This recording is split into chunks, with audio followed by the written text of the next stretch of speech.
अच्छा बेटा, पहले ये बताओ मेरी आवाज़ क्लियर आ रही है, स्क्रीन शेयर हो रही है? दो चीज़ें बताओ तो फिर स्टार्ट करें।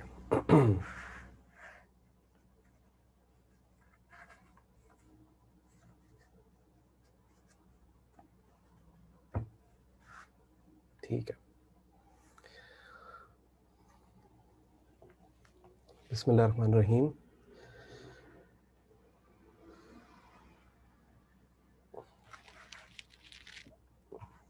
चलिए जी, बिस्मिल्लाहिर्रहमानिर्रहीम। अच्छा बेटा, आज जो हम टॉपिक पढ़ने जा रहे हैं, अगेन हमारा मार्जिनल कॉस्टिंग चल रहा था, राइट?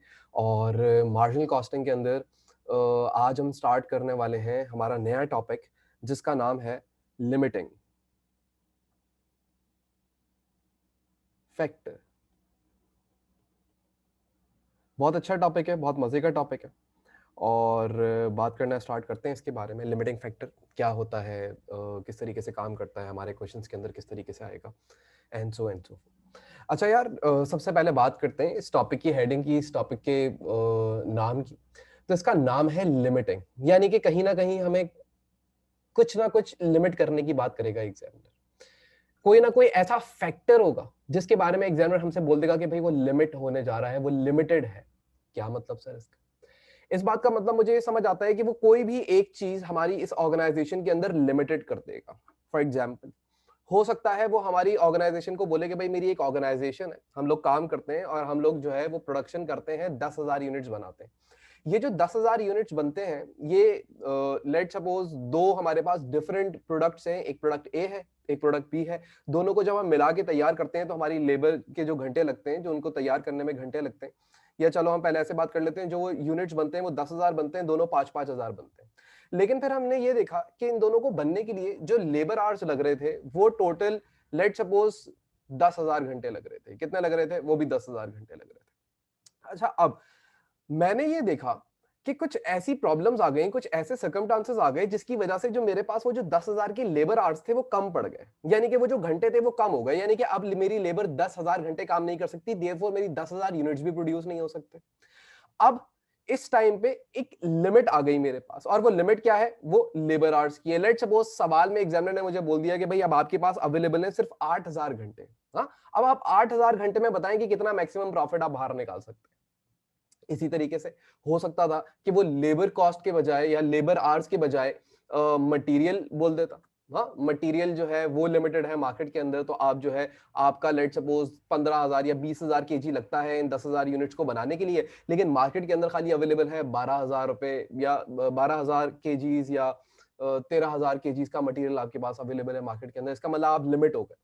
अब आपने लिमिटेड प्रोडक्शन करनी है। अब लिमिटेड प्रोडक्शन तो आप करोगे, लेकिन आपने सबसे पहले ये देखना होगा कि मैं लिमिटेड प्रोडक्शन तो कर रहा हूं, मैं लिमिटेड प्रोडक्शन तो करने के लिए जा रहा हूं, लेकिन इस लिमिटेड प्रोडक्शन करने में भी मैं मैक्सिमाइज अपने प्रॉफिट को कैसे कर सकता हूं, यानी कि मैं अपने प्रॉफिट को ज्यादा से ज्यादा कैसे बना सकता हूं इस लिमिटेड रिसोर्सेस को देखते हुए।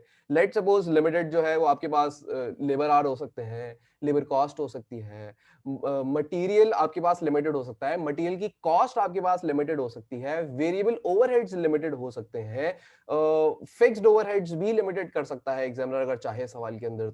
तो ये कोई भी चीज आपको एक लिमिट कर देगा और फिर बोलेगा कि अब ये आपके पास ये लिमिटेड क्वांटिटी है इस चीज की। हाँ, इतना ही अवेलेबल है आपके पास की। अब आप बताइए कि इस चीज को इस्तेमाल करते हुए, इस लिमिटेड रिसोर्सेज को इस्तेमाल करते हुए आप मैक्सिमाइज कैसे कर सकते हैं अपने प्रॉफिट को। अच्छा सर, कुछ हद तक बात समझ आ गई कि हम कहीं ना कहीं लिमिट हो जाएंगे। कहीं ना कहीं हो सकता है कि लेबर आवर्स कम हो सकता है किसी सवाल के अंदर मटेरियल कम हो, किसी सवाल के अंदर वेरिएबल ओवरहेड्स कम हो, यानी कि लिमिटेड हो, यानी कि कभी हो सकता है कि फिक्स्ड ओवरहेड्स जो है वो लिमिटेड हो जाए, एक्सेट्रा एक्सेट्रा एक्सेट्रा, कुछ भी लिमिटेड वो आपको दे सकता है। अच्छा, मजे की बात यह है कि आपके लेवल के ऊपर वो सवालों के अंदर कोई एक चीज लिमिट करेगा, कोई एक चीज लिमिट करेगा। या तो लेबर आर लिमिट कर देगा, या let suppose machine hour limit कर देगा, लेट सपोज मटेरियल लिमिटेड कर देगा, वेरिएबल ओवरहेड लिमिट कर देगा, लेकिन कोई एक चीज लिमिट करेगा, दो चीजें लिमिट नहीं करेगा। ऐसा नहीं करेगा कि भाई लेबर आर्स भी लिमिटेड है और मटेरियल भी लिमिटेड है। आपके लिए यहाँ पे ये वाला काम नहीं होने वाला, यानी कि इसका मतलब क्या है कि हम जो पढ़ने जा रहे हैं this is single limiting factor. हाँ, ये सिंगल लिमिटिंग फैक्टर होगा, इसमें कोई ना कोई एक चीज लिमिटेड होगी। जब मल्टीपल लिमिटिंग फैक्टर्स आ जाते हैं तो उस टाइम पे फिर आप ये टॉपिक इस तरीके से नहीं पढ़ रहे होते, उसको पढ़ने के कुछ दूसरे तरीके कार है, उसमें लीनियर प्रोग्रामिंग वगैरह होती है और डिफरेंट चीजें होती हैं जो कि आपके कोर्स का पार्ट नहीं है, ना एएस का पार्ट है ना ए2 का पार्ट है, तो उसके बारे में हम बहुत ज्यादा कोई बात नहीं करने वाले। लेकिन आपको ये बात क्लियर हो गई होगी कि हम लिमिटिंग फैक्टर के बारे में क्या सीखा हमने, कि भाई हम कहीं ना कहीं लिमिट हो जाएंगे अपनी प्रोडक्शन के ऊपर, हम हमारी जो फुल कैपेसिटी है उस कैपेसिटी के ऊपर हम काम नहीं कर सकते, या जो हमारी फुल अर्निंग्स है हम वो पूरी अर्निंग्स नहीं कमा सकते, इसका मतलब हम लिमिट हो गए। तो अब हमने लिमिटेड रिसोर्सेज में रहते हुए किस तरीके से अपने प्रॉफिट को मैक्सिमाइज करना है, यानी कि मेरे पास लेट सपोज ए बी और सी तीन टाइप की प्रोडक्ट है, तो मुझे देखना पड़ेगा कि कौन सी प्रोडक्ट होगी, कौन सी प्रोडक्ट होगी जिसको मुझे ज्यादा बनाना चाहिए और कौन सी प्रोडक्ट होगी जिसको मुझे कम बनाना चाहिए। यहाँ पे एक क्वेश्चन आया हुआ है, सर फिक्स्ड ओवरहेड लिमिट होंगे?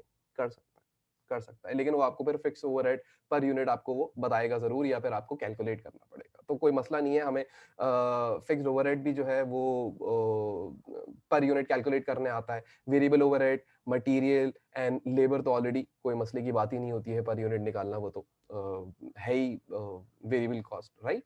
अच्छा जी, डायरेक्ट कॉस्ट। और अब हम आगे बात करते हैं और देखते हैं इसके अंदर, इस टॉपिक के अंदर हमसे एग्जामिनर क्या क्या बातें कर सकता है और क्या क्या चीजें कर सकता है। आपकी बुक है, उसके अंदर काफी सारी चीजें इसके अंदर बड़ी डिटेल के अंदर मैंने लिखी हुई है। जो बातें मैं आपसे करूंगा वही बातें मैंने आपसे बुक के अंदर भी लिखी हुई है। तो ये आपके सामने आपकी बुक है, ये आपकी थ्योरी बुक है। पेज मेरे पास 33 है, बट जाहिर सी बात है मेरे पास जो है वो शायद 6 महीने पुराना वर्जन होगा, आपके पास लेटेस्ट वर्जन है, तो आपके 2-4 पेजेस हो सकता है कि आगे पीछे हो, तो लेकिन है लिमिटिंग फैक्टर, इंडेक्स से देख सकते हैं। अच्छा जी, टॉपिक स्टार्ट करने जा रहे हैं और उसका नाम है लिमिटिंग फैक्टर। कहीं ना कहीं लिमिट कर देगा हमें, कहीं ना कहीं कोई ना कोई लिमिटेशंस आ जाएंगी, तो हम देखते हैं क्या बात होती है। What is limiting factor? Limiting factor क्या होता है? Any factor that limits the organization's activity or earnings capacity is called the limiting factor. Yes, this is it. कोई भी ऑर्गेनाइजेशन को अगर कोई ऐसा फैक्टर है जो लिमिट कर दे उसकी एक्टिविटी को या उसकी अर्निंग कैपेसिटी को, तो उस चीज को हम लिमिटिंग फैक्टर कहते हैं। यानी कि इसका मतलब क्या है? इसका मतलब यह है कि भाई हम हमारी एक्टिविटी लेवल था हमारा, हम बनाते थे 10,000 यूनिट्स, लेकिन आज क्या हो गया, हम 10,000 यूनिट्स नहीं बना सकते, हम 8,000 यूनिट बनाएंगे या 8,500 यूनिट्स बना सकते हैं। इसका मतलब हमारी एक्टिविटी लिमिट होगी। इसी तरीके से अर्निंग कैपेसिटी भी लिमिट कर सकता है वो आपकी, यानी कि जो आप पहले जो प्रॉफिट अर्न कर रहे थे, जाहिर सी बात है अब वो प्रॉफिट अर्न नहीं करोगे। जब तुम 10,000 यूनिट्स बनाते थे, 10,000 यूनिट्स बेचते थे, 10,000 यूनिट्स का प्रॉफिट कमाते थे, लेकिन अब क्या करोगे, अब 8,500 यूनिट बेच रहोगे तो 8,500 का ही प्रॉफिट आएगा, यानी कि तुम लिमिट हो गए। यानी कि यहाँ पे इस लाइन को अगर हम दोबारा से देखें तो बड़ी सिंपल सी लाइन है। एनी फैक्टर, कोई भी फैक्टर हो सकता है, it can be material, it can be labour hours, it can be machine hours, it can be variable overheads, etcetera etcetera etcetera, और भी बहुत सारी मैंने यहाँ पे बातें लिखी हुई हैं। Any factor that limits the organisations activity और earning capacity is called limiting factor. ठीक हो गई बात। तो ये इतना ही बात तो हमें समझ आती है कि भाई ये लिमिटिंग फैक्टर क्या है, हम लिमिटेड हो जाएंगे ना, और वहां पे हमारी जो एक्टिविटीज हैं और अर्निंग कैपेसिटी है वो कम हो जाएंगी, वो गिर जाएंगी। अच्छा जी, समझ आती है बात। आगे देखते हैं, तो बोलता है एग्जांपल्स दी हुई है। शॉर्टेज ऑफ मटेरियल, हाँ भाई हो सकता है आपका मटेरियल शॉर्टेज हो जाए, हाँ ये भी एक लिमिटिंग फैक्टर होगा कि भाई मटेरियल मार्केट के अंदर जो है वो है ही 20,000 केजी अवेलेबल, और आपकी रिक्वायर्ड जो मटेरियल है वो 30,000 केजी है, तो 10,000 केजी का कम मटेरियल है, तो यूनिट्स कैसे बनाओगे? नहीं बन सकता, लिमिट होगा। शॉर्टेज ऑफ लेबर, हो सकता है कि मार्केट के अंदर लेबर जो है वो शॉर्ट हो जाए, हाँ लेबर कम हो जाए, तो जब लेबर कम हो जाएगी तो जाहिर सी बात है तब आपके पास लेबर आवर्स लिमिटेड हो जाएंगे, लेबर के घंटे लिमिटेड हो जाएंगे, क्योंकि एक इंसान जो है वो सुबह से शाम तक ही काम करेगा, आपके पास वो 24 घंटे काम तो नहीं करेगा, तो इसका मतलब जो आवर्स होंगे वो लिमिटेड हो जाएंगे आपके पास। इसी तरीके से shortage of plant capacity, plant capacity के अंदर शॉर्टेज आ सकती है। हो सकता है कि भाई आपके 10 प्लांट थे, उसमें से कोई एक प्लांट खराब हो गया, 10 प्लांट मिलके 10,000 यूनिट्स बनाते थे, अब क्या हो रहा है, एक प्लांट खराब हो गया, 9,000 यूनिट्स ही बन सकते हैं, अगेन लिमिट हो गए। Lack of market demand, market demand के अंदर अगर कमी आ जाए तो भी आप लिमिट हो गए, अब आप प्रोडक्शन इतनी ज्यादा नहीं कर सकते, लेकिन अब आप किस चीज की ज्यादा प्रोडक्शन करोगे, जाहिर सी बात है जो ज्यादा प्रॉफिटेबल प्रोडक्ट्स थे आपके। शॉर्टेज ऑफ फाइनेंस, पैसे की भी कमी हो सकती है, पैसे की कमी होने की वजह से भी आप क्या करेंगे, जाहिर सी बात है लिमिट हो जाएंगे, 10,000 यूनिट्स बनाने के पैसे नहीं है, तो आप कम यूनिट्स बनाओगे, लेकिन आप कितने कम यूनिट्स बनाएं और कौन से यूनिट्स पहले बनाएं जिन पे हम ज्यादा प्रॉफिट कर सकें, वो ये टॉपिक आपको सिखाएगा। और भी ऐसे बहुत सारे रीजंस हो सकते हैं, यहाँ पे वेरिएबल ओवरहेड्स नहीं लिखे हुए, फिक्स्ड ओवरहेड्स नहीं लिखे हुए, और भी बहुत सारे रीजंस हो सकते हैं, बट ये मोटे मोटे ऊपर ऊपर की बातें मैं आपसे खाली बात कर रहा हूँ।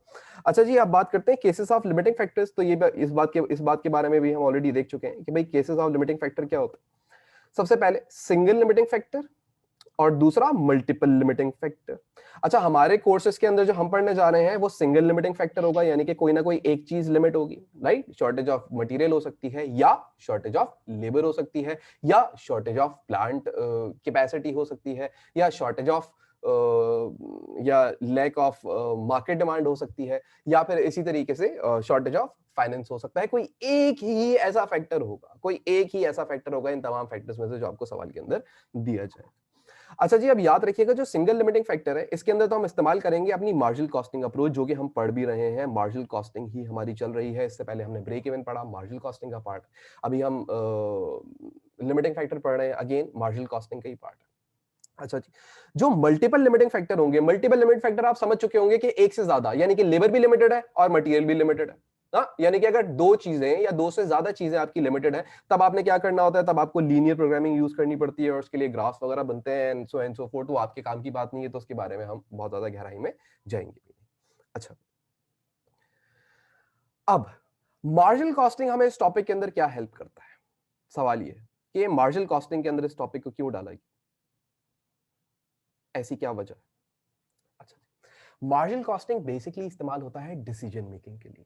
हाँ, जब आप कोई कोई भी बिजनेस के अंदर डिसीजन लेने जा रहे होते हैं, तो डिसीजन लेने के लिए सबसे हेल्पफुल जो आपके पास कॉस्टिंग मेथड है वो मार्जिनल कॉस्टिंग मेथड है। तो ये आपको हेल्प करेगा और ये आपको बताएगा कि आप किस तरीके से अपने प्रॉफिट्स को मैक्सिमाइज कर सकते हैं, किस तरीके से अपने प्रॉफिट को बढ़ा सकते हैं।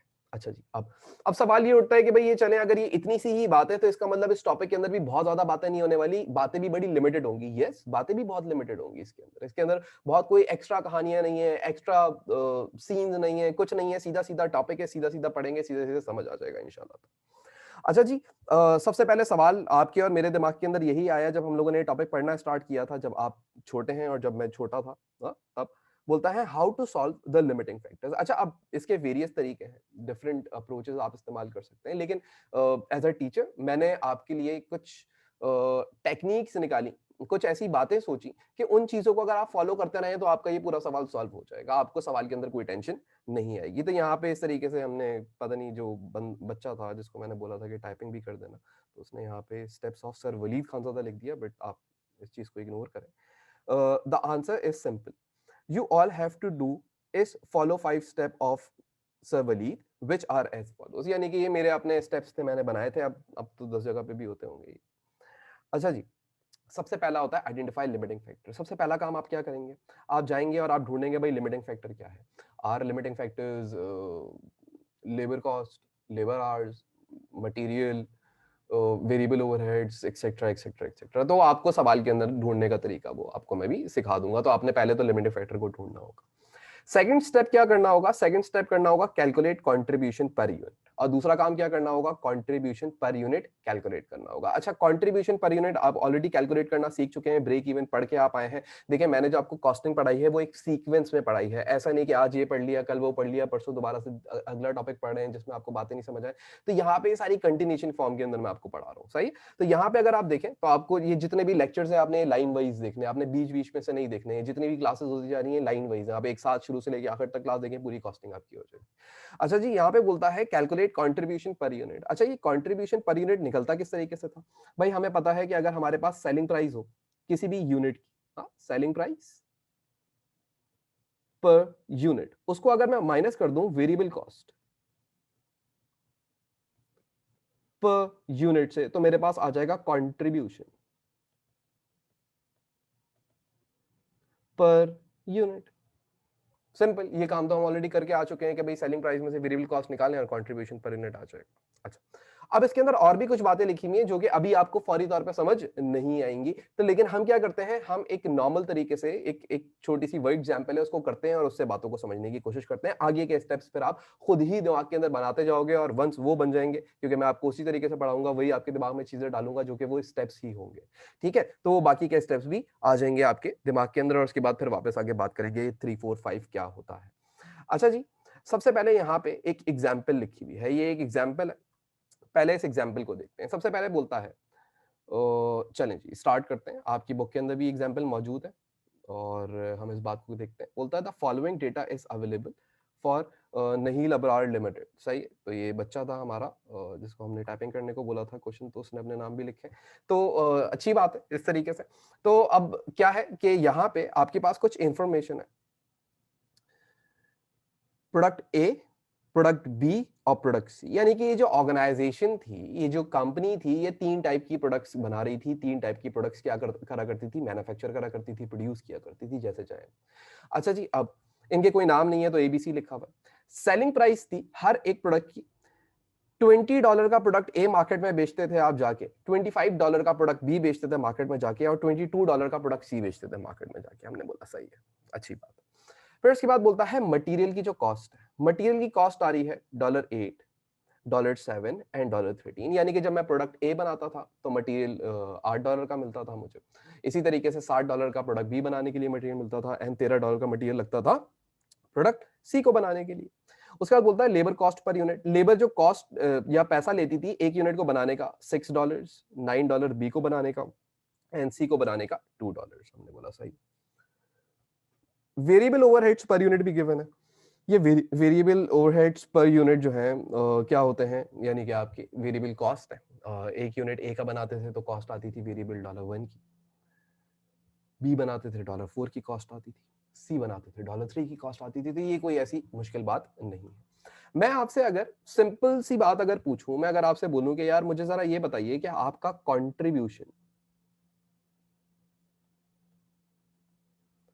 पर यूनिट कितना आ रहा है, क्या आप कैलकुलेट कर सकते हैं प्रोडक्ट ए का contribution per unit? Yes sir, बड़ा आसान है। सेलिंग प्राइस में से सारी वेरिएबल कॉस्ट माइनस कर देंगे, ये भी माइनस कर देंगे, ये भी माइनस कर देंगे और ये भी माइनस कर देंगे, क्योंकि तीनों ही क्या है, तीनों वेरिएबल कॉस्ट है। तो मुझे यहाँ पे चैट बॉक्स पे आंसर आया कि सर $5 आंसर होना चाहिए, तो मैं यहाँ पे लिख देता हूँ आपकी बात मानते हुए कि $5 is the contribution per unit. इसकी कंट्रीब्यूशन मुझे पता लग गई।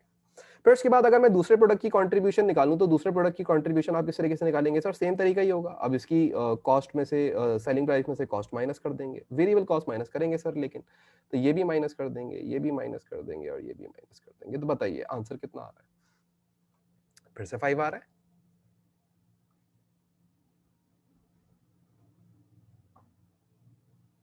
फिर से 5 आ रहा है। अगर ये 5 5 एक साथ ही लिखे हुए थे तो मुझे नहीं पता आपने इसका आंसर दिया है या नहीं दिया।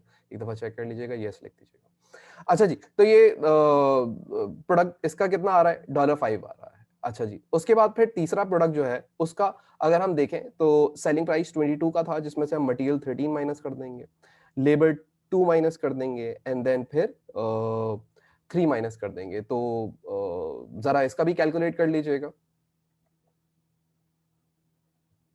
इसका 4 आ रहा है। मुझे बिल्कुल यकीन था कि जो एक आंसर आया है वो कभी भी सही नहीं हो सकता। चलें जी, तो ये हमारे पास आ गए कंट्रीब्यूशन पर यूनिट। अब आगे बोलता है यूनिट्स डिमांड। यूनिट की डिमांड कितनी है, या डिमांड यूनिट्स, यानी कि ये आपकी बेसिकली सेल्स हैं। हाँ, आपके यूनिट्स की सेल्स हैं। आप कितने यूनिट्स बेचेंगे? आप 1000 यूनिट्स बेचेंगे ए के, 1000 यूनिट बेचेंगे बी के, और 1000 यूनिट बेचेंगे सी के। यानी कि आपने यहाँ पे तीनों यूनिट्स को, यानी कि तीनों प्रोडक्ट्स को हजार हजार हजार यूनिट्स के अंदर मार्केट के अंदर बेचना था। अच्छा जी, और उसके बाद में नीचे उसने ऐसी एक और इन्फॉर्मेशन दी हुई है। उसने बोला हुआ है कि labour hours required to produce 1 unit. एक यूनिट बनता है तो 4 घंटे लगते हैं।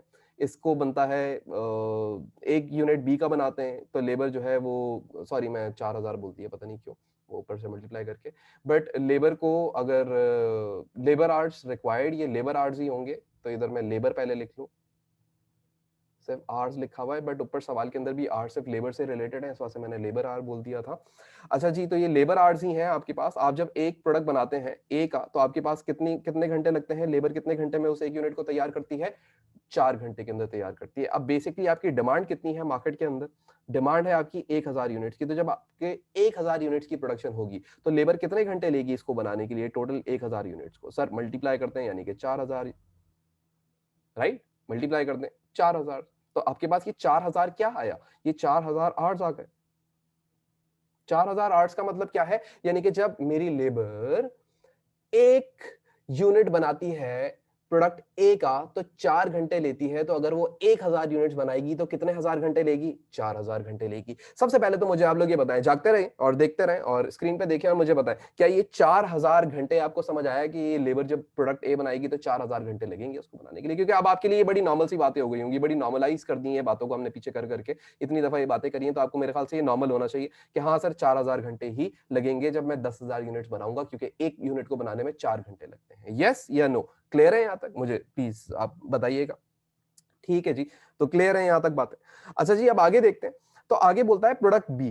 प्रोडक्ट बी जब एक प्रोडक्ट बी बनाते थे तो लेबर कितने घंटे लेती थी, या उसको कितने घंटे रिक्वायर्ड होते थे? 3 घंटे रिक्वायर्ड होते थे, यानी कि 3 घंटे के अंदर वो एक प्रोडक्ट तैयार करती थी। तो इसका मतलब ये हो गया कि टोटल लेबर ने कितने घंटे में मेरे 1000 यूनिट, अगर मैं इसको 10,000 बोल रहा था गलती से, तो ये 1000 यूनिट्स है, मेरे ख्याल से 1000 ही बोला होगा, तो इसको कितने घंटे लगे होंगे? 3000 आवर्स लगे होंगे। राइट, इसमें कितने घंटे लगे होंगे? 3000 घंटे लगे होंगे। और इसी तरीके से अगर आप देखें तो जो मेरा तीसरा प्रोडक्ट था उसको लेबर बनाने के लिए कितने घंटे लेती थी? 2 घंटे लेती थी। लेबर बनाने के कितने घंटे लेती थी? 2 घंटे लेती थी। तो अब सवाल ये उठता है कि इसको बनाने के लिए कितने हजार घंटे लगे होंगे? सर 2000 घंटे लगे होंगे। हाँ क्या ना? अभी तक जो मैंने बातें करी इसके अंदर कोई मसले की बातें या नहीं है, यानी कि इसको बनाने में 4000 घंटे, इसको बनाने में 3000 घंटे, इसको बनाने में 2000 घंटे, यानी कि 3 डिफरेंट प्रोडक्ट थी जो कि हमारी सेम टाइप की लेबर थी। इसके लिए हमें कोई स्पेशलाइज लेबर नहीं चाहिए थी, तो हम लोगों ने सेम लेबर को इस्तेमाल किया और इतने। अच्छा, अगर मैं आपसे पूछूं कि भाई क्या आप इस बिजनेस को देखते हुए, इस बिजनेस मॉडल को देखते हुए, क्या इनका आप प्रॉफिट कैलकुलेट कर सकते हैं? टोटल प्रॉफिट आप बता सकते हैं कि इनका टोटल प्रॉफिट कितना होने वाला है? खुद से कैलकुलेट कर सकते हो टोटल प्रॉफिट कितना होने वाला है बिजनेस का? सब कर सकते हैं, कोई ऐसे मसले की बात नहीं। हम ऐसे ही आओ और हम एक जरा इस बिजनेस का टोटल जो प्रॉफिट है वो कैलकुलेट करते हैं। राइट, अच्छा जी, सबसे पहले हम लोग यहाँ पे लिख लेते हैं प्रोडक्ट ए। ठीक है, इसका प्रॉफिट कैलकुलेट करेंगे। Product B,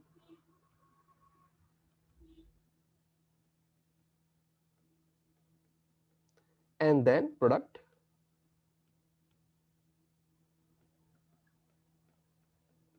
C, and then आखिर में हम इसका टोटल प्रॉफिट कैलकुलेट कर लेंगे। अच्छा जी, अब आगे बात करते हैं। तो अब जरा देखिएगा, फिर आगे जाके मैं आपको बता दूंगा। सिर्फ एक चीज है जो अभी सवाल के अंदर नहीं गिवन, बाकी तो हमारा प्रॉफिट आज आ सकता था, लेकिन बस फिक्स कॉस्ट नहीं गिवन है हमें सवाल के अंदर अभी तक, जो हम लोगों ने सवाल की शक्ल देखी है। तो हम क्या करते हैं, हम अभी पहले सवाल को सॉल्व करना स्टार्ट करते हैं। ठीक है, चले जी, यहाँ पे हम इसका प्रॉफिट कैलकुलेट करते हैं।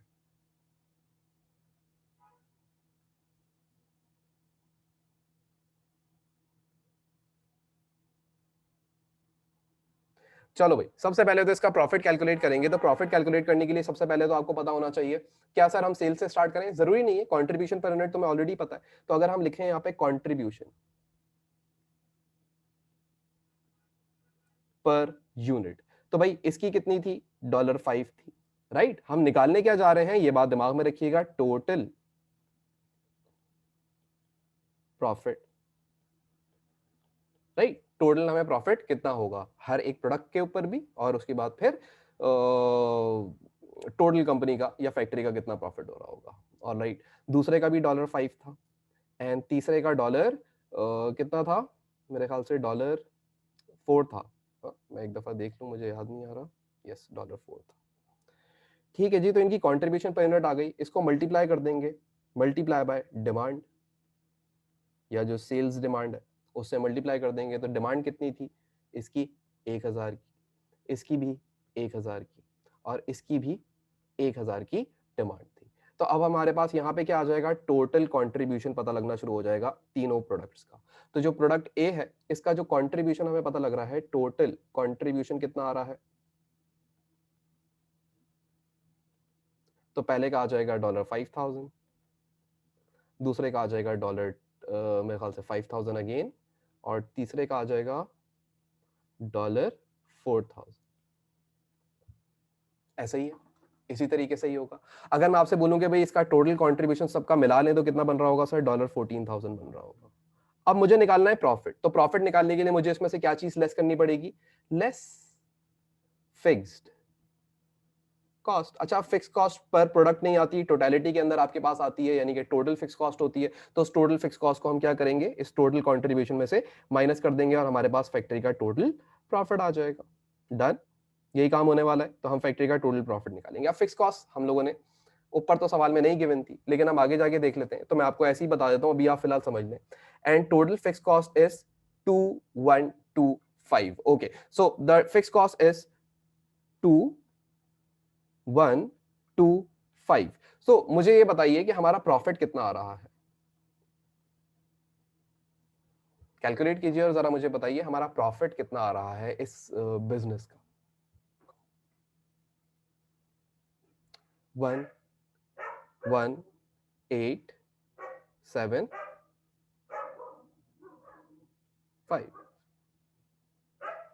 राइट। ये 11875 आपका क्या आ गया, ये आपका प्रॉफिट आ गया यहाँ तक। अच्छा, अब याद रखिएगा, बहुत इंपॉर्टेंट बात है, ये जो आपकी फैक्ट्री का प्रॉफिट आ रहा है ना, ये प्रॉफिट आ रहा है जब आप फुल कैपेसिटी के ऊपर काम कर रहे थे।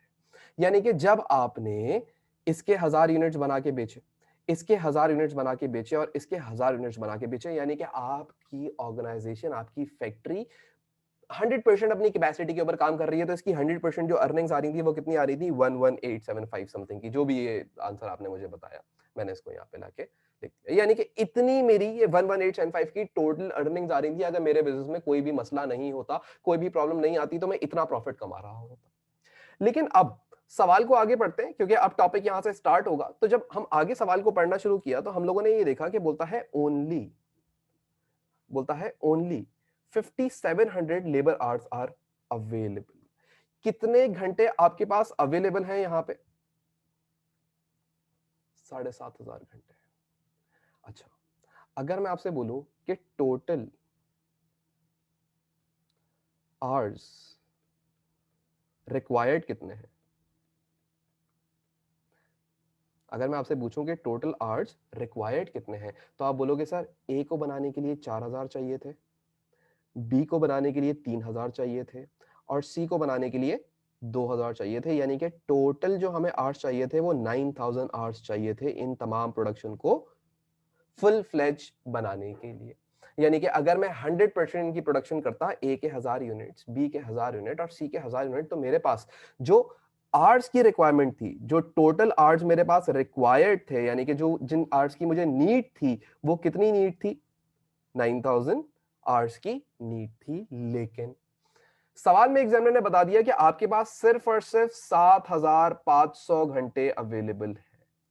अच्छा, अब मेरा सवाल आपसे ये उठता है, अगर 7500 आवर्स आपके पास अवेलेबल है, तो क्या आपकी एक्टिविटी जो बिजनेस की है, क्या वो एक्टिविटी लिमिट हो जाएगी या नहीं होगी। सबसे पहले तो ये सवाल उठता है, क्या अब आप वही एक एक हजार यूनिट्स तीनों के बना सकते हो या नहीं बना सकते, क्योंकि तीनों के एक एक हजार यूनिट्स बनाने के लिए, इसके 1000, इसके 1000 और इसके 1000 यूनिट्स बनाने के लिए टोटल जो रिक्वायर्ड आवर्स हैं आपके पास, वो तो 9000 है, वो तो 9000 घंटे चाहिए आपको। लेकिन आपके पास जो अवेलेबल आवर्स हैं वो तो 7500 है। यानी कि इसका मतलब आपकी जो एक्टिविटी है वो लिमिट हो गई।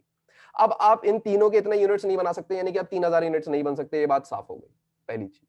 दूसरी बात, जब तुम 3000 यूनिट्स नहीं बनाओगे तो कम यूनिट्स बनाओगे। दूसरी बात, जब तुम 3000 यूनिट्स इन टोटलिटी के अंदर नहीं बनाओगे तो कम यूनिट्स बनाओगे। अब जब तुम कम यूनिट्स बनाओगे तो तुम्हारा जो प्रॉफिट है वो भी क्या हो जाएगा, कम हो जाएगा। बोलो हाँ के ना, बताओ। अब जब तुम 3000 यूनिट्स ही नहीं बनाओगे, अब जब तुम तीनों यूनिट्स 3000 के बनाओगे ही नहीं, तो इसका मतलब तुम्हारा जो प्रॉफिट है वो भी गिर जाएगा, वो तुम्हारा प्रॉफिट भी क्या हो जाएगा, कम हो जाएगा। होगा या नहीं होगा, बताइए, सब लोग बताइए, होगा या नहीं होगा। बिल्कुल सही, लॉजिकल सी बात है। देखिए, हमने जितनी बातें करना स्टार्ट की थी सब लॉजिकल बातें करते हैं। हम ऐसी बात करते हैं कि आम आम दिमाग को समझ आए, ये बात सही है। आप और मैं कोई खास नहीं है, लेकिन हम सीख के चीजों को खास बनते हैं। सही, तो हम सीखना वहीं से शुरू करते हैं। ऐसा नहीं होता कि मुझे अगर 10 लेवल ऊपर की चीज पता है तो मैं आपको वहां तक लेके जाऊं, नहीं। आप पहले बेस से समझो। मैं भी हमेशा जब मुझे कोई चीज नहीं समझ आती थी क्लास के अंदर बैठ के, तो मैं घर जाके मैं उसकी बेसिक्स ढूंढना शुरू करता था कि यार चीज आई कहां से, एंड देन फिर मैं उसको समझता था बैठ के खुद से। अब तो आपके लिए तो बहुत आसान है, हर चीज आपके सामने बहुत डिटेल में और सारी चीजें। अच्छा जी, अब इसका मतलब ये हो गया कि भाई मेरी जो ऑर्गेनाइजेशन है इसके अंदर मेरी जो एक्टिविटी है वो लिमिट हो गई है, मेरी अर्निंग कैपेसिटी लिमिट हो गई है, इसका मतलब यहाँ पे लिमिटिंग फैक्टर है। अच्छा, अब सवाल ये उठता है कि इस सवाल के अंदर जो अभी मैं सवाल सॉल्व कर रहा हूँ, इस सवाल के अंदर लिमिटिंग फैक्टर मुझे क्या नजर आया? मुझे इस सवाल के अंदर एक ही लिमिटिंग फैक्टर नजर आया और वो क्या है? लेबर आवर्स है। इसने यहाँ पे बोला था only 7500 labour hours are available and total fix cost is 2125 और फिक्स कॉस्ट आगे दे दी थी उसको आपने, तो ये तो नॉर्मल फिक्स कॉस्ट है, इसको फिक्स कॉस्ट ट्रीट किया था। ठीक है जी, तो यानी कि इसका मतलब मैं यहाँ पे लिमिटेड। अच्छा, अब लिमिटिंग फैक्टर मुझे क्या सिखाएगा? ये लिमिटिंग फैक्टर मुझे क्या बोलेगा या क्या करने को बोलेगा? सबसे पहले देखिएगा, बोलता है required best combination of product that will maximise profit and calculate the maximum profit. बोल रहा है कि भाई अब ऐसा हो गया तो अब ये बताओ कि बेस्ट कॉम्बिनेशन बताओ पहले तो कि कौन से प्रोडक्ट बनाने चाहिए, और दूसरा मुझे ये कैलकुलेट करके बताओ कि मैक्सिमम प्रॉफिट तुम्हारा कितना हो जाएगा। अच्छा जी, अब मुझे इन तीनों प्रोडक्ट्स में से सबसे पहले ये देखना पड़ेगा, जब मैं लिमिटेड हो गया, जब मेरे पास लेबर आवर्स लिमिटेड है, अब मेरे बिजनेस को तो कमाने हैं पैसे। भाई कोई भी कारोबार अगर खोल के बैठा है बंदा तो जाहिर सी बात है वो पैसे ही कमाने के लिए बैठा हुआ है ना यार, पैसे नहीं कमाएगा तो खाएगा कैसे? साफ सी बात है। अच्छा, अब यहां पे मैंने ये देखना है या इस सवाल के अंदर मैंने ये चीज को फोकस करना है कि जो मेरी प्रोडक्ट ए है, बी है या सी है, इनमें से कौन सी प्रोडक्ट है जिनको मुझे ज्यादा बनाना चाहिए और कौन सी प्रोडक्ट है जो कम बनेगी, क्योंकि अब तीनों हजार हजार तो नहीं बनने वाली। तो अब मैं क्या देखूंगा? अब मैं ये देखूंगा, नहीं इस तरीके से नहीं देखते, अगर इस तरीके से बेटा देखना होता तो बहुत आसान सी बात हो जाती, इतनी सिंपल बात नहीं है। हम क्या करेंगे, हम उन जो स्टेप्स थे जो मैंने आप लोगों से अभी थोड़ी देर पहले यहाँ पे बात करी थी, जो हमारे स्टेप्स थे, इन स्टेप्स के बारे में बात करेंगे, यानी कि जो हमारे 5 स्टेप्स थे, इन 5 स्टेप के बारे में हम क्या करेंगे, बात करेंगे। सबसे पहला step was to identify limiting factor. मैंने लिमिटिंग फैक्टर आइडेंटिफाई कर लिया, मुझे ये पता था कि भाई मेरा जो प्रोडक्ट ए है, अब जरा सुनिएगा, मैं दोबारा से जल्दी से क्विक रिवीजन कर रहा हूँ, एक प्रोडक्ट बी है और एक प्रोडक्ट सी है। तीनों की जो मेरे पास कैपेसिटी है, जो मैंने तीनों यूनिट्स को बनाना है, वो उनके हजार हजार यूनिट्स बनेंगे, राइट? सिर्फ रिवीजन कर रहा हूँ इसका। और इसको हम क्या करेंगे, हर एक जो यूनिट बनता है उस पे लेबर जो है वो कुछ पैसे चार्ज करती है। तो पैसे कितने कितने चार्ज, वो पैसे बोल रहा हूँ, आवर्स लगते हैं 4, 3 और 2। इसको बनाने के लिए 4, इसको बनाने के लिए 3 और इसको बनाने के लिए 2 घंटे लगते हैं, यानी कि दीज आर आवर्स, राइट? तो अब हमने इसको मल्टीप्लाई करके देखा तो हमें ये पता लगा कि भाई इसको बनाने के लिए 4000 घंटे चाहिए, इसको बनाने के लिए 3000 घंटे चाहिए और इसको बनाने के लिए 2000 घंटे चाहिए, यानी कि टोटलिटी के अंदर मुझे कितने आवर्स रिक्वायर्ड थे? रिक्वायर्ड आवर्स वो 9000, राइट? 9000 घंटे चाहिए थे मुझे, लेकिन मैं लिमिट हो गया था। तो मैंने सबसे पहले तो आइडेंटिफाई कर लिया मेरा लिमिटिंग फैक्टर क्या है। मेरा limiting factor is my labour hours, यानी कि जो मेरे लेबर आवर्स हैं वो मेरे पास लिमिटेड। सेकंड चीज, ये तो पहला स्टेप हो गया, ये तो पहला काम हो गया, मैंने क्या करा, आइडेंटिफाई कर लिया लिमिटिंग फैक्टर।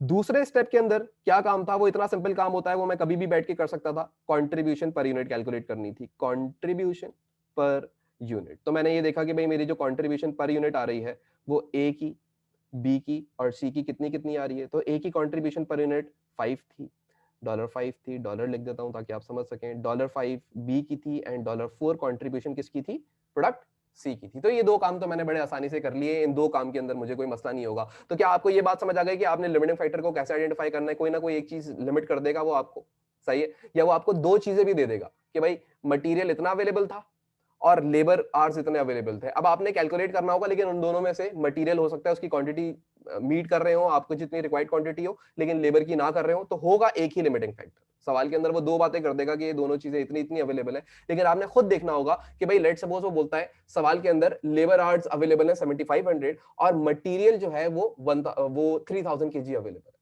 अच्छा जी, अब आपने देखा कि हर एक यूनिट बनाने में 1 केजी लगता है, तो 3000 यूनिट बनाने में 3000 केजी लगेंगे, इसका मतलब मटेरियल तो लिमिटिंग फैक्टर नहीं है। इसका मतलब तुम फिर क्या करोगे, फिर तुम लेबर आवर्स की कैलकुलेशन पे चले जाओगे। तुमने लेबर आवर कैलकुलेट करके देखे तो लेबर आवर तुम्हें कैलकुलेट होके पता लगे कि भाई तुम्हारे 9000 घंटे बन रहे हैं, यानी कि तुम्हारे लेबर आवर्स कितने चाहिए, तुम्हें रिक्वायर्ड 9000 घंटे चाहिए। अब जब तुम्हें 9000 घंटे चाहिए और तुम्हारे पास अवेलेबल खाली 7500 घंटे, तो लिमिटिंग फैक्टर क्या बन रहा है, मटेरियल या लेबर आवर्स? बताइए, आप खुद बताइए, मटेरियल या लेबर आवर्स क्या बन रहा है?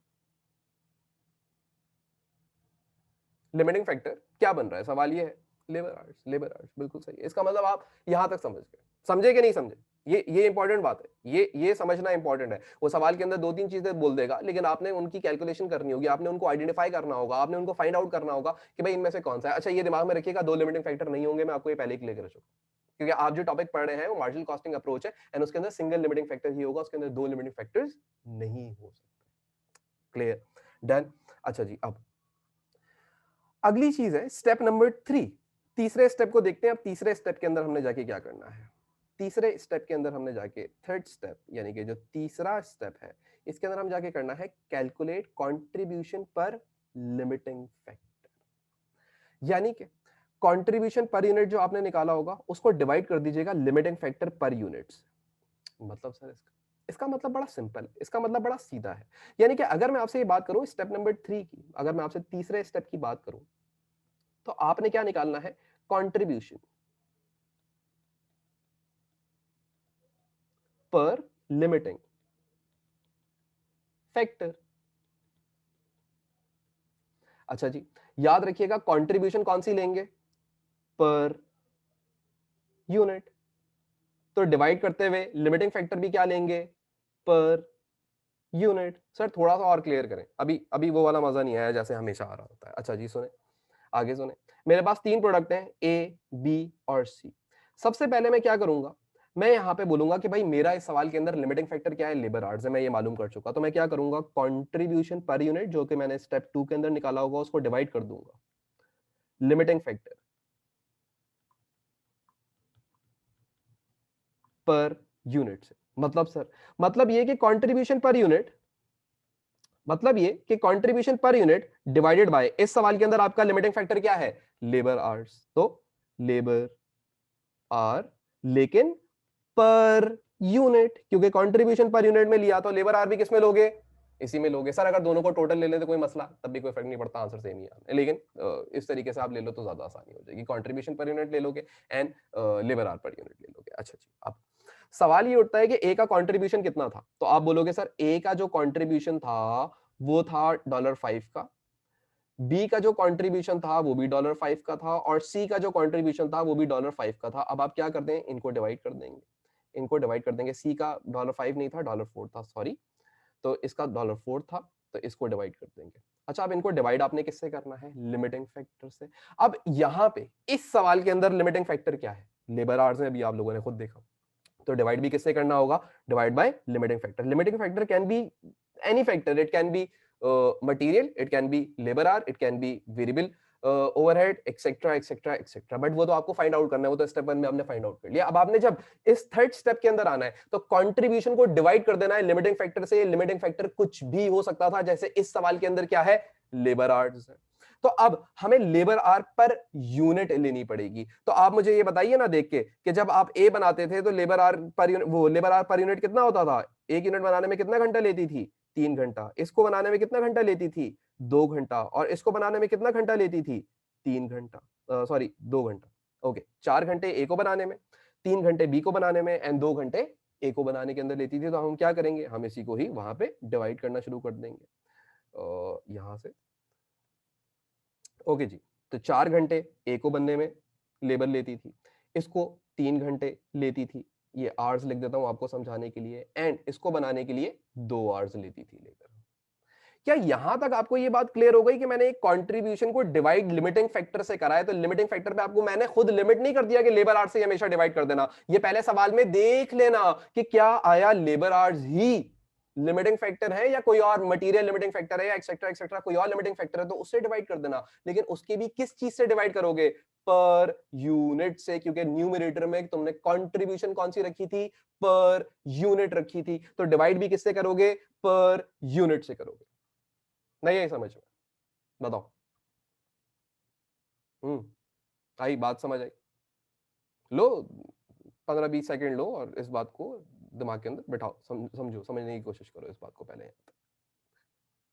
ये जो मैंने थर्ड स्टेप करा, कंट्रीब्यूशन अपॉन लिमिटिंग फैक्टर या कंट्रीब्यूशन पर लिमिटिंग फैक्टर, ठीक हो गई बात यहां तक, बिल्कुल आगे समझ, शाबाश। अच्छा, अब आगे देखते हैं। तो हमने क्या करना होगा, हमने इसकी कैलकुलेशन करनी होगी छोटी सी। अच्छा, आप सबकी कैलकुलेशन कर लीजिए, 5 divide by 4, 5 divide by 3 and 2 divide by 4 divide by 2। तो आंसर कितना आ रहा है? ए का आंसर मुझे बताया गया 1.25, बी का आंसर मुझे बताया गया 1.67 एंड सी का बताया गया मुझे $2। अच्छा, ये जो मेरे पास सारे आंसर्स आए हैं, मैं इनको दोबारा से थोड़ा सा साफ करके लिख लूं।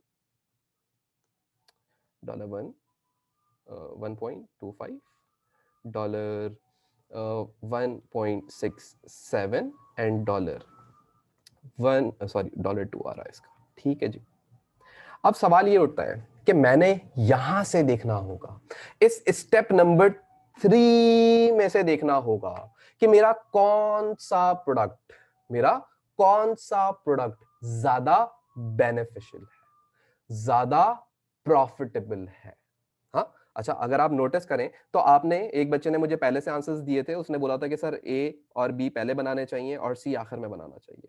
लेकिन मैंने उसको बोला था कि इतना जल्दी नहीं सोचना, इतना जल्दी नहीं सोचना। कंट्रीब्यूशन पर यूनिट को देख के मत सोच लेना कि कौन सा यूनिट बनाना है, कौन सा नहीं बनाना, क्योंकि कंट्रीब्यूशन को तुम्हें डिवाइड करना पड़ेगा जो चीज से तुम लिमिटेड हो, जिस चीज से तुम लिमिटेड हो। हाँ, अगर अगर अगर लिमिटेशन नहीं होती तो सबसे ज्यादा प्रॉफिट मुझे देता ही प्रोडक्ट ए और बी, सही है, और प्रोडक्ट सी जो है वो मुझे सबसे कम प्रॉफिट दे रहा होता अगर मेरे पास फुल कैपेसिटी पे होता।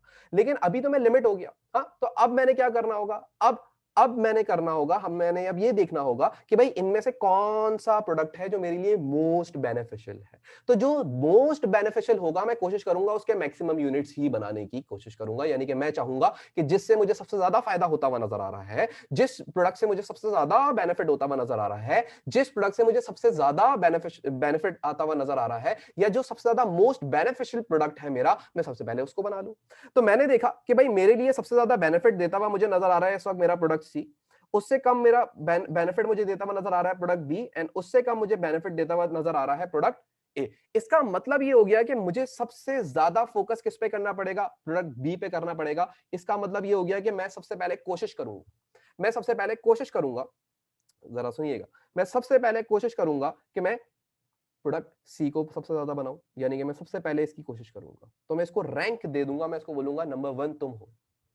आज जब मैं लिमिट हो गया, आज जब मेरी ऑर्गेनाइजेशन की एक्टिविटी और अर्निंग कैपेसिटी लिमिट हो गई, तो आज नंबर 1 तुम हो। आज मैं तुम्हें सबसे ज्यादा बना के बेचूंगा।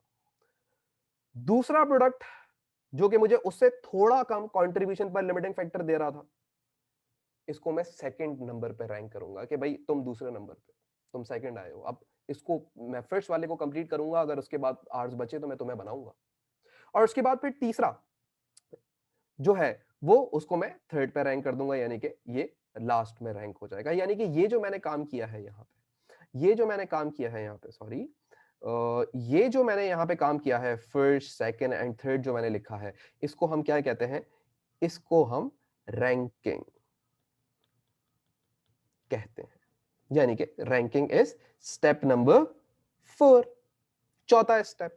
क्यों इनकी रैंकिंग में कर क्यों रहा हूं? क्योंकि मैं ये देख रहा हूं कि जब मेरी रिसोर्सेज लिमिटेड हो गई हैं, तो फिर मुझे सी सबसे ज्यादा बेनिफिट देता हुआ नजर आ रहा है, बी उससे कम बेनिफिट देता हुआ नजर आ रहा है, एंड ए उससे कम बेनिफिट देता हुआ नजर आ रहा है। तो देयरफॉर मैं इनकी रैंकिंग कर दूंगा। मैं बोलूंगा भाई सबसे पहले भाई प्रोडक्शन, सुनो सुनो सब लोग, प्रोडक्शन रोको और सबसे पहले एक काम करो कि सी को सबसे पहले बनाना शुरू करो और सी की प्रोडक्शन पहले कंप्लीट करो, और उसके बाद फिर बी बनाना और फिर उसके बाद ए बनाना। इस तरीके से काम करना, ये हमारे लिए मोस्ट बेनिफिशियल हो। अच्छा सर, हम अभी मैं आगे जाके आपको प्रूफ भी करूंगा, उसके बाद मैं आपको टाइम दूंगा कि आप मुझे गलत प्रूफ करके दिखाएं कि इससे ज्यादा मोस्ट बेनिफिशियल प्लान आप बना सकते थे या नहीं बना सकते थे।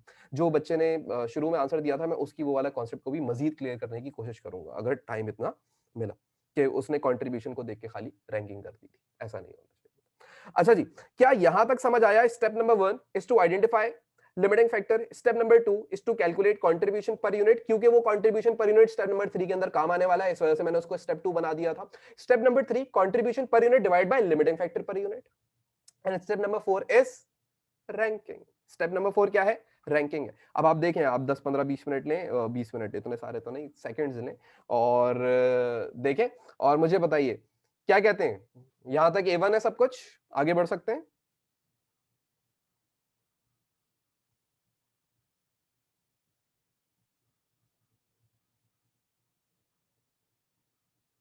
जो सवाल है वो पूछ सकते हैं।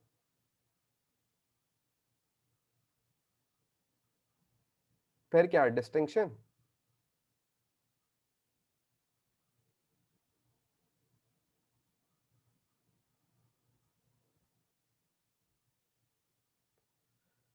ठीक है जी, तो इसका मतलब ये हो गया कि हम लोगों ने 3 स्टेप्स फॉलो करने थे और इन 3 स्टेप्स को फॉलो करते हुए हमने चौथे स्टेप को इंट्रोड्यूस कर दिया, यानी कि स्टेप नंबर 4 अगर आप वापस आए, so the step number 4 is ranking. Ranking कर ली। अब स्टेप नंबर 5 पे जाते हैं। ये स्टेप नंबर 5 क्या है?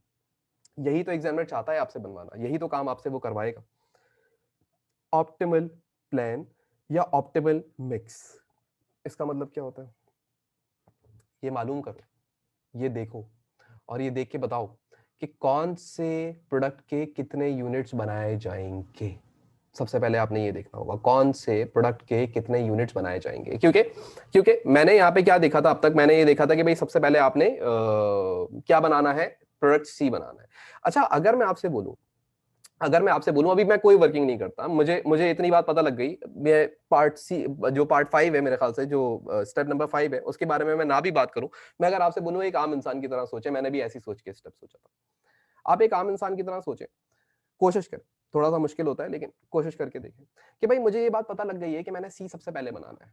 हाँ, तो अगर मैं सी बनाना शुरू करता हूं, अगर मैं सी बनाना शुरू करता हूं, तो सी को बनाने के लिए मेरी लेबर जो है, या चलें ऐसे, चलें ऐसे मान लेते हैं, मेरी लेबर सी को बनाने के लिए एक सी बनाती थी तो कितने घंटे लेती थी?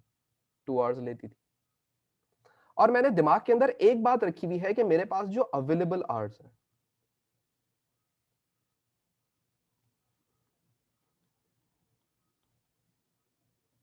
वो है 7500, राइट? ये दो बातें मैंने दिमाग के अंदर रखी हुई थी कि मेरे पास 7500 लेबर आवर्स अवेलेबल है और सबसे पहले मुझे सी को बनाना चाहिए। तो अब मेरा सवाल ये उठता है कि सी को सबसे ज्यादा प्रॉफिट दे रहा है, तो मैं कोशिश करूंगा इसके मैक्सिमम यूनिट्स बनाऊं। अब इसकी मार्केट के अंदर डिमांड कितनी है? 1000 यूनिट्स की है, तो इसके कितने यूनिट्स बनाने चाहिए मुझे? 1000। तो सर आप 2000 बना लें तो भी कोई मसला नहीं है, तो आप 2000 भी बन सकते हैं। आप मेरे ख्याल से 2500, 3000 भी, मेरे ख्याल से शायद 3000 तो नहीं, टू, हाँ 3000 भी बना सकते हैं, 3500 यूनिट्स तक आप बना सकते हैं। तो आप बनाए ना इसके 3500 यूनिट्स? नहीं बना सकते, क्योंकि हमें जब भी प्रोडक्शन करनी है तो हमने तो प्रोडक्ट को बनाते हुए देखना होगा मार्केट के अंदर उसकी डिमांड कितनी है। तो इसकी यूनिट्स की डिमांड थी 1000, तो मैं इसके यूनिट्स कितने बनाऊंगा? 1000 ही यूनिट्स बनाऊंगा, इससे ज्यादा यूनिट्स नहीं बनाऊंगा। इसका मतलब इस 7500 आवर्स में से, ये जो मेरे पास नीचे 7500 आवर्स है, इस 7500 आवर्स में से कितने घंटे मेरा प्रोडक्ट सी ले चुका है? सर ये 2000 घंटे ले चुका है। कितने घंटे ले चुका है? 2000 घंटे ले चुका है। हाँ क्या ना? यानी कि इसने 2000 घंटे तो इसमें से अवेलेबल आवर्स में से 2000 घंटे तो इसने ले लिए होंगे। उसके बाद फिर मैंने दूसरा, जो उससे थोड़ा कम बेनिफिशियल था मेरे लिए, जो प्रोडक्ट था वो कौन सा था? वो प्रोडक्ट बी था। अच्छा, प्रोडक्ट बी को बनाने के लिए हमने ये देखा था कि लेबर कितने घंटे लेती थी? लेबर 3 घंटे लिया करती थी प्रोडक्ट बी को बनाने के लिए। कितने घंटे लेती थी? 3 घंटे लेती थी। तो मैंने बोला चलो आओ प्रोडक्ट बी बनाते हैं। प्रोडक्ट बी बनाने के लिए हमने क्या किया? हमने बोला कि भाई इसको बनाने के लिए लेबर 3 घंटे लेती है, 3 आवर्स लेती है, और इसकी जो मैक्सिमम कैपेसिटी है वो है मेरे पास, लेट सपोज 1000 थी। तो यानी कि यहाँ पे मेरे पास 3000 घंटे क्या हो गए हैं? इस्तेमाल हो गए हैं किसके अंदर? प्रोडक्ट बी को बनाने के। अब सवाल ये उठता है कि इस 7500 आवर्स में से मैं टोटल, अब तक टोटल कितने घंटे इस्तेमाल कर चुका हूं? 5000 घंटे। हाँ, इस 7500 में से, इस 7500 घंटों में से मैं अब तक कितने घंटे इस्तेमाल कर चुका हूं? 5000 घंटे। तो अगर मैं आपसे पूछूं कि भाई मेरे पास रिमेनिंग आवर्स कितने बचे होंगे, तो जल्दी से बताओ, बोलो भाई बोलो। Remaining hours are 2500। यानी कि अब मुझे जो भी करना है वो इन 2500 घंटों में ही कर सकता हूं, इसके अलावा मेरे पास एक भी घंटा अवेलेबल नहीं है। यानी कि अब मैं जो भी काम करूंगा या मैं अब जो भी प्रोडक्शन करूंगा, मेरे पास अब खाली जो अवेलेबल आवर्स है वो 2500 है। यही तो मैं लिमिट हूं, यही तो मैं लिमिट नजर आ रही है मेरी, यहीं पे तो मैं लिमिटेड हो गया। हाँ, यहां पे तो मैं लिमिट हो गया। बोलो हाँ कि ना? समझ आई बात या नहीं आई? यानी कि अब टोटल 7500 घंटों में से प्रोडक्ट बी और सी तो मैं बना चुका, और वो कितने बना चुका? वो मैं दोनों के 1000 यूनिट्स बना चुका, और उन दोनों ने टोटल जो घंटे अवेलेबल थे उसमें से 5000 घंटे तो खुद यूटिलाइज कर लिए। अब मेरे पास रिमेनिंग आवर्स कितने बचे हैं? मेरे पास रिमेनिंग आवर्स बचे थे 2500 घंटे। अब इस 2500 घंटों के अंदर मैं क्या करूंगा? क्या मैं प्रोडक्ट बी बना सकता हूं मजीद? नहीं बना सकता। क्या मैं प्रोडक्ट सी बना सकता हूं? नहीं बना सकता। क्या फिर मेरे पास कोई और ऑप्शन अवेलेबल है प्रोडक्शन की? यस, एक प्रोडक्ट ए भी तो है, वो भी तो मैं बना सकता हूँ।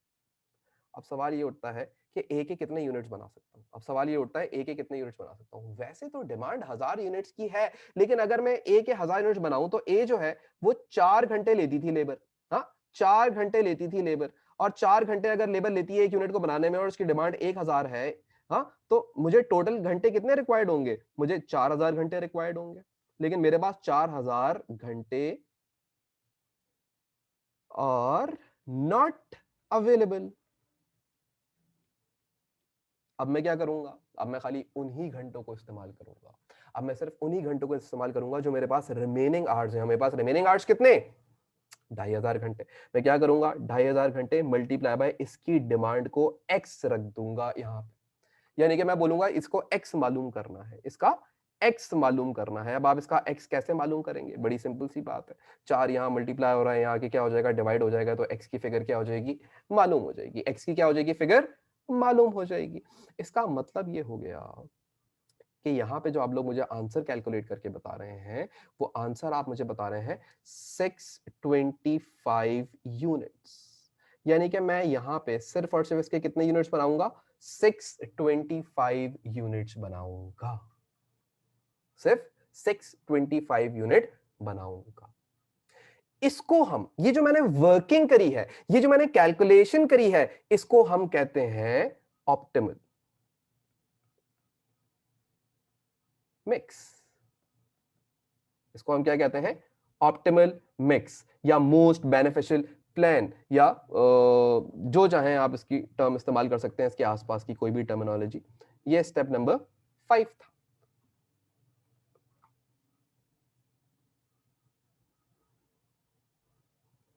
नॉर्मल सी बात है, यह बहुत कोई मुश्किल बात करी है मैंने यहाँ पे? सोचो, अपने आप को वक्त दो। ये जो टाइम है, ये अपने आप को वक्त देने का टाइम है। अपने आप को वक्त दो और अपने आप को वक्त दे के सोचो। ये जो मैंने यहाँ पे बातें करी हैं, ये 5 स्टेप के अंदर, step number 1 is here, step number 2 is here, step number 3 is ये रहा, स्टेप नंबर 4 ये रहा, एंड स्टेप नंबर 5 ये रहा। ये जो मैंने सारी बातें करी हैं, क्या ये मैंने लॉजिकल बातें करी हैं या इलॉजिकल बातें करी हैं अभी तक? क्या इन तमाम बातों में कहीं ना कहीं कॉन्सेप्ट छुपा हुआ था? कहीं ना कहीं इन तमाम बातों के अंदर कुछ ना कुछ, कुछ ना कुछ छुपी हुई बातें थी जो आपके सामने खुल के सामने आई? तो ये 5 स्टेप आपने फॉलो कर लिए, आपने सवाल को क्रैक करके खत्म कर दिया। आप कुछ नहीं करना, आप कुछ नहीं करना। आपको पता लग गया, ये जो मेन चीज थी आपको जो मालूम करनी थी, वो ये मालूम करनी थी कि भाई इनकी जो यूनिट्स जो प्रोड्यूस होंगे वो टोटल कितने यूनिट्स प्रोड्यूस हो सकते हैं। यानी कि पहले नॉर्मल कैपेसिटी के अंदर तो तीनों के, ए का, बी का और सी का 1000 1000 और 1000 यूनिट तैयार होता था। लेकिन लेकिन अब जब लिमिट आ गई, तो लिमिट होने के बाद मेरा ए का तो 1000, सॉरी ए का नहीं, सॉरी, सी का तो 1000 ही बनेगा, बी का तो 1000 ही बनेगा, लेकिन इसका कितना बनेगा? 625। यानी कि अब मेरे टोटल यूनिट कितने बनेंगे? 2625 यूनिट्स बनेंगे। हालांकि पहले मेरे कितने यूनिट्स बनते थे? 3000 यूनिट्स बनते थे। और अब मैं कितने यूनिट्स खाली प्रोड्यूस कर सकूंगा? 2625 यूनिट्स प्रोड्यूस कर सकूंगा। Sir, contribution per limiting factor क्या रिप्रेजेंट कर रहा है? कंट्रीब्यूशन पर लिमिटिंग फैक्टर ये बताने की कोशिश कर रहा है, या ये रिप्रेजेंट करने की कोशिश कर रहा है कि at the time of limitation, अब लिमिटेशन आ गई है, तो जब लिमिटेशन आ गई है तो उस टाइम पे, जब लिमिटेशन आ गई है तो उस टाइम पे कौन सा प्रोडक्ट सबसे ज्यादा बेनिफिट दे रहा होगा, ये बता रही है ये चीज। ये स्टेप नंबर 3 ये बता रहा है कि जिस टाइम पे तुम्हारे लिए लिमिट हो गई, कोई ना कोई फैक्टर, कोई ना कोई लिमिटिंग फैक्टर आ गया, उस टाइम पे कौन सा प्रोडक्ट ज्यादा बेनिफिशियल होगा। तो जो product contribution per limiting factor सबसे ज्यादा दे रहा हो इस टाइम पे, वो सबसे ज्यादा बेनिफिशियल होगा, और जो सबसे कम दे रहा हो वो सबसे कम बेनिफिशियल होगा। अभी हम इसके बारे में मजीद बात करते हैं, अभी हम इसके बारे में मजीद चीजें देखेंगे। लेकिन क्या आपको ये ऑप्टिमल मिक्स या ऑप्टिमल प्लान भी समझ आ गया? इसके अंदर भी कोई मसला नहीं है? बताइए, यहां तक क्लियर है? ये जो मैंने यहां तक बातें करी थी, ये सारी बातें क्लियर है? जाहिर सी बात है, प्रॉफिट का और किस चीज का बेनिफिट बेटा है? अंग्रेज, बेनिफिट, बिजनेस को बेनिफिट क्या लगता है? बेनिफिट क्या है? खर्चा करना बिजनेस के लिए, या बेनिफिट क्या है? प्रॉफिट करना। क्या लगता है? This is, these are most, या चलो this is most profitable unit at the time of limiting factor, this is the second most and this is the third most. अब क्लियर? ऐसे समझ लो इस बात को, सबसे ज्यादा प्रॉफिट ये देगा, उससे कम प्रॉफिट ये देगा, उससे कम प्रॉफिट ये देगा, तो इसका मतलब जो सबसे ज्यादा प्रॉफिट देगा उसके सबसे ज्यादा बनाओ, जो उससे कम प्रॉफिट देगा उसको उसके बाद बनाओ, और उसके बाद जो सबसे आखिर में जो सबसे कम प्रॉफिट दे रहा हो उसको बना लेना। ये बता रहा है ये आपको। क्लियर? अब सही है? आगे बढ़े।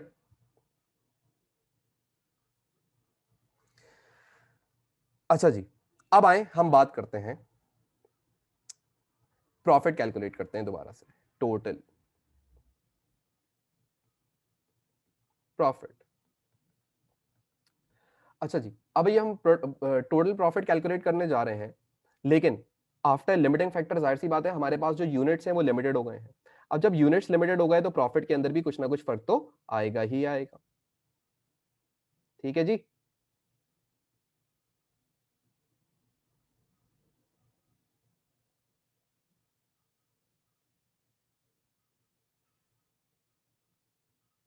देखते हैं कैसे फर्क आ रहा है।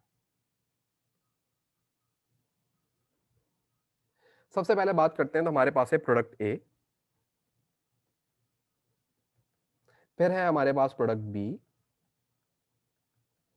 और उसके बाद है हमारे पास प्रोडक्ट सी, और उसके बाद फिर टोटल आ जाएगा हमारे पास। एग्जामिनर बोलेगा भाई अब मुझे जरा प्रॉफिट बताओ कि प्रॉफिट कितना आ रहा है तुम्हारे हिसाब से, तो आओ हम प्रॉफिट को कैलकुलेट करते हैं। प्रॉफिट को अगर हम कैलकुलेट करें तो भाई किस तरीके से कैलकुलेट करेंगे? सबसे पहले तो हमें पता होना चाहिए कंट्रीब्यूशन पर यूनिट। तो कंट्रीब्यूशन पर यूनिट तो वही है जो था पहले भी, अब भी वही है, $5, $5 एंड $4। अच्छा जी, फिर उसके बाद इसको हम मल्टीप्लाई कर देंगे डिमांड से। मल्टीप्लाई कैसे कर देंगे? डिमांड से। तो डिमांड इसकी ए की, अब डिमांड कितनी है, किससे मल्टीप्लाई करूंगा? बी की किससे और सी की किससे? तो सी के तो बनेंगे आज भी 1000 यूनिट्स, बी के बनेंगे आज भी 1000 यूनिट्स, लेकिन सी के कितने बनेंगे? सिर्फ और सिर्फ 625 यूनिट्स बनेंगे, क्योंकि अब इसको हमें कम करना पड़ेगा, इसको हमें कम बनाना पड़ेगा। तो अब आ जाए और हम लोग कैलकुलेट करते हैं सबसे पहले तो इन तीनों की कंट्रीब्यूशन, राइट? तो कंट्रीब्यूशन निकालते हैं सबसे पहले, तो बताएं जी ए की कंट्रीब्यूशन कितनी आ रही है? 3 1 2 5 में, एक सेकंड कलर चेंज कर लो। ओके जी, तो इनकी जो कंट्रीब्यूशन आ रही है, या टोटल कंट्रीब्यूशन कह लें इसको, टोटल कंट्रीब्यूशन ए की आ रही है 3 1 2 5, दूसरे की आ रही है 5000, वो तो सेम ही रहेगी क्योंकि उनकी प्रोडक्शन ही सेम हुई है, और इसकी 4000। सबका टोटल निकाल लो तो कितना आ रहा है? 1 2 1 2 5। तो ये टोटल कंट्रीब्यूशन आ गया। इसमें से क्या कर देंगे? लेस कर देंगे फिक्स कॉस्ट को, फिक्स्ड कॉस्ट, इसमें से लेस कर देंगे फिक्स कॉस्ट को। तो फिक्स कॉस्ट को जब हम लेस करेंगे तो कितना आंसर आ जाएगा? कितनी फिक्स कॉस्ट थी? 2 1 2 5 की, ये लेस कर देंगे टोटल में से। तो बताइए प्रॉफिट कितना आ रहा है?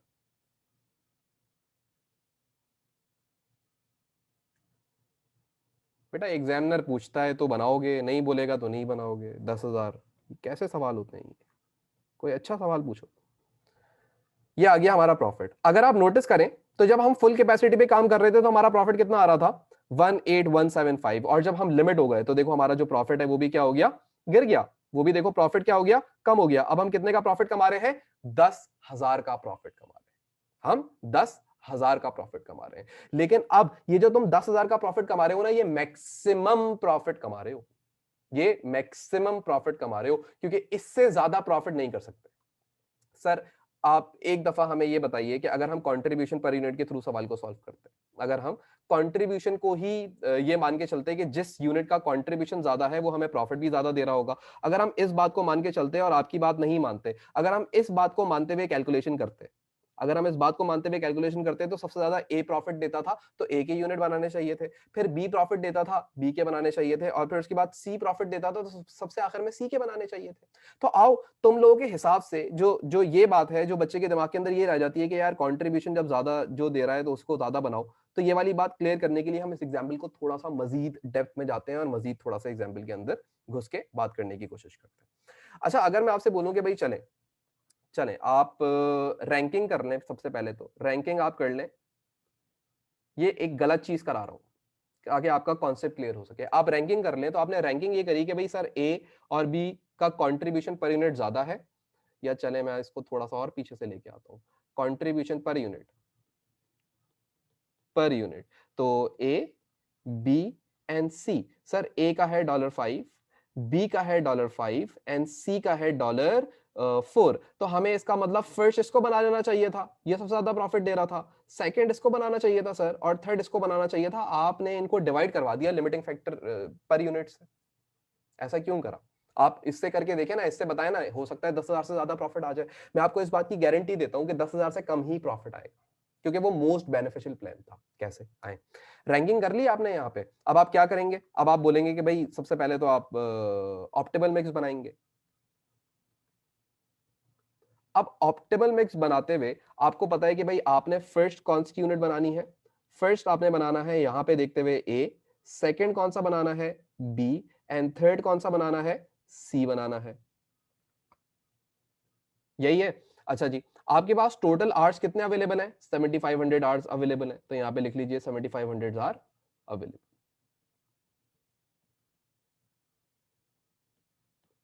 अच्छा जी, ए को बनाने में कितने घंटे लगते थे? सर ए को बनाने में 4 घंटे लगते थे। इसके टोटल 1000 यूनिट बना लीजिए। सबसे पहले तो 4000 घंटे तो इसी में लग गए। अब सवाल ये उठता है कि रिमेनिंग घंटे कितने बचे होंगे? अगर 4000 घंटे ए को ही बनाने में लगा दिए आपने, तो अब रिमेनिंग आवर्स कितने बचे होंगे? चले बताइए, बताएं बताएं, दिल खोल के बताएं। अगर 4000 घंटे 7500 घंटों में से ए को ही बनाने में लगा दिए, तो अब रिमेनिंग आवर्स कितने बचे होंगे?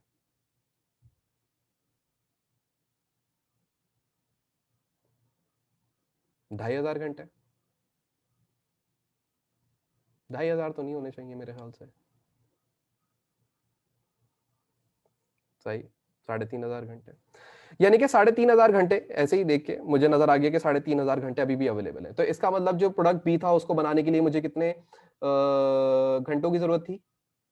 1000 घंटों की। तो 3500 में से 3000 घंटे इधर इस्तेमाल कर दिए मैंने। सही है, आप ही ने बोला ना ये दो बेनिफिशियल है। उसके बाद फिर सी। तो सी जो है वो 1 यूनिट बनाने में 2 घंटे लेता था। तो अब आपके पास अवेलेबल घंटे कितने हैं? सबसे पहले तो सवाल ये उठता है, क्या आपके पास खाली अब 500 आवर्स अवेलेबल है? इतनी बात मानते हैं? पहले आप ये बताएं, 500 आवर्स अवेलेबल है या नहीं है? हाँ क्या ना? 500 आवर्स अवेलेबल है? यस, है ना? बताओ। इतने सारे लोग बैठे हुए होते हैं और सब इतना कंजूसी करते हैं। अच्छा, अब ये 2 घंटे लेता था, कितने यूनिट्स बनेंगे इसके? बताइए जरा। ये 2 घंटे लेता था एक यूनिट को बनाने में, तो कितने घंटे कितने यूनिट्स बनेंगे इसके?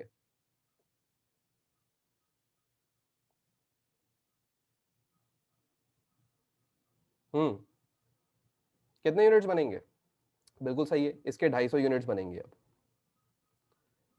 तो ये ऑप्टिमल प्लान हमारे पास आ गया कि भाई आपके हिसाब से अगर हम कंट्रीब्यूशन पर यूनिट को देखते हुए इनको बनाने की कोशिश करते हैं तो किस तरीके से बनता। आओ इनकी प्रॉफिट स्टेटमेंट बनाया जाता है, यानी कि इनकी प्रॉफिट कैलकुलेशन करते हैं। अब हम इसको जल्दी जल्दी से कर लेंगे। एक ए था, एक बी था, एक सी था, और एक फिर टोटल का कॉलम था, इसी तरीके से था। अच्छा जी, सबसे पहले कंट्रीब्यूशन पर यूनिट ए का $5 था, बी का $5 था, एंड सी का $4 था, और उसके बाद फिर मल्टीप्लाई हुआ डिमांड। जो भी अब इनकी डिमांड है हमारे पास, जो हम इन पूरी कर सकते हैं, इसके पूरे 1000 यूनिट्स बना देंगे, इसके भी पूरे 1000 यूनिट्स बना देंगे, और इसके कितने यूनिट्स बनाएंगे हम? 250। अच्छा जी,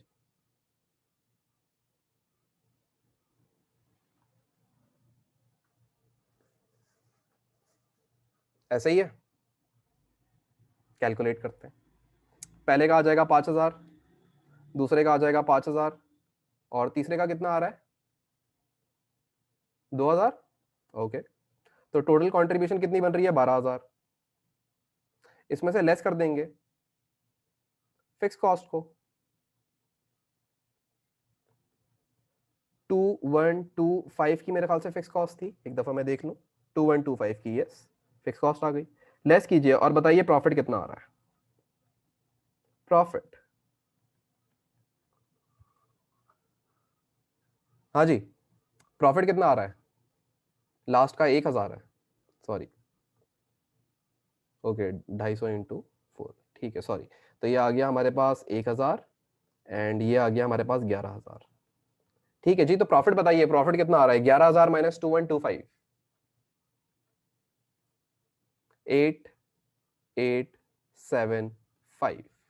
आपकी कैलकुलेशन के मुताबिक अगर आप कंट्रीब्यूशन पर यूनिट को लेते हुए सवाल को सॉल्व करके बैठ जाते, कंट्रीब्यूशन पर यूनिट को लेके सवाल को सॉल्व करके बैठ जाते, तो आपका प्रॉफिट कितना आता? 8875। ऑप्टिमल प्लान ने आपको कितना आंसर दिया?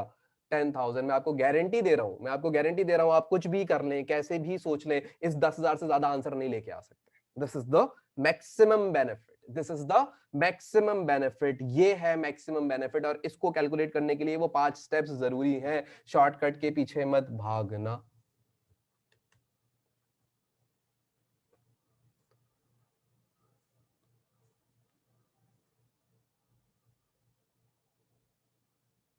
कोई भी रीजन हो सकता है, कोई भी रीजन हो सकता है उनका, कोई भी रीजन हो सकता है। और सबसे बड़ा रीजन ये है, सबसे बड़ा रीजन ये है कि ए जो है वो सबसे ज्यादा घंटे लेता था काम करने में, यानी कि सबसे ज्यादा घंटे ए को बनने में लगते थे। और ए को जब सबसे ज्यादा घंटे लग रहे थे बनने के लिए और बाकी प्रोडक्ट को नहीं लग रहे थे, बाकी प्रोडक्ट इतने ज्यादा घंटे नहीं ले रहे थे, जो बी था वो 3000 घंटे ले रहा था, और मेरे ख्याल से जो सी था वो उससे कम घंटे ले रहा था। मेरे ख्याल से, मुझे ऐसे याद नहीं आ रहा सी कितने घंटे ले रहा था, सी जो है खाली 2000 घंटे ले रहा था। तो जाहिर सी बात है, जब लिमिट हुए तो जाहिर सी बात है हमने देखा कि यार ये 4000 घंटे 7.5 में से खा जाएगा। तो हमें पहले ये देख लेना चाहिए कि क्या ये, अगर 4000 घंटे ले रहा है 7500 घंटों में, तो क्या हमें उतना प्रॉफिट भी दे रहा है या नहीं दे रहा? तो नहीं दे रहा था, तो नहीं दे रहा था ये। तो देयरफॉर हमने क्या किया, हमने कुछ कैलकुलेशंस करी, हमने कुछ दिमाग चलाया, और वो दिमाग क्या चला? वो ये दिमाग चला कि सबसे पहले हमने ये देखा कि ये देखो लिमिटिंग फैक्टर क्या है। दूसरा हमने ये देखा कि कंट्रीब्यूशन पर यूनिट क्या है। तीसरी चीज हमने ये देखी कि अब कंट्रीब्यूशन पर यूनिट आ गया तो अब कैलकुलेट करो कंट्रीब्यूशन पर लिमिटिंग फैक्टर किसका अच्छा है। जिसका कंट्रीब्यूशन पर लिमिटिंग फैक्टर अच्छा होगा वो सबसे पहले बनाना। तो हमने रैंकिंग करना शुरू कर दी, पहला, दूसरा, तीसरा, चौथा, पांचवा, छठा, सातवां, आठवां, नौवां, 10वां। हमने इस तरीके से उनकी रैंकिंग करी, एंड वंस उनकी रैंकिंग कर ली उसके बाद हमने बनाया ऑप्टिमल मिक्स। ऑप्टिमल मिक्स के अंदर हमने क्या बनाया? हमने ये देखा कि हमें ए के कितने यूनिट्स, सॉरी, सी के कितने यूनिट्स, ए के कितने, बी के कितने यूनिट्स और सी के कितने यूनिट्स बनाने होंगे। तो this is my optimal plan.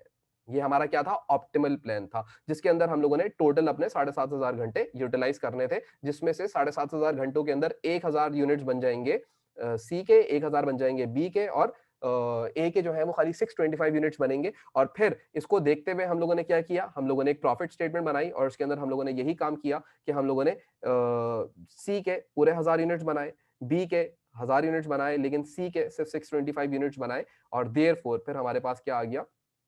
इनका एक टोटल कंट्रीब्यूशन आ गया, एंड देन टोटल कंट्रीब्यूशन में से मैंने फिक्स कॉस्ट को लेस किया और मेरे पास प्रॉफिट आ गया। अब क्लियर है? बताएं जी, अब बातें क्लियर हैं? ये 5 स्टेप्स आपको क्लियर है? अच्छा, अब अगर हम अपनी बुक के अंदर ही आगे बढ़े, तो हमारी बुक के अंदर ही ये एग्जाम्पल दी हुई थी। तो सबसे पहला स्टेप क्या था? सबसे पहला स्टेप वाज टू, अब ये स्टेप वाइज आपको बुक के अंदर भी दिया हुआ है। सबसे पहले आपका स्टेप क्या था? आपको आइडेंटिफाई करना था लिमिटिंग फैक्टर। तो आपने लिमिटिंग फैक्टर आइडेंटिफाई किया किस तरीके से? प्रोडक्ट ए, बी और सी, ए को बनने के लिए 4 घंटे, बी को बनने के लिए 3 और इसको 2, इनकी जो डिमांड है वो 1000 और 1000 से।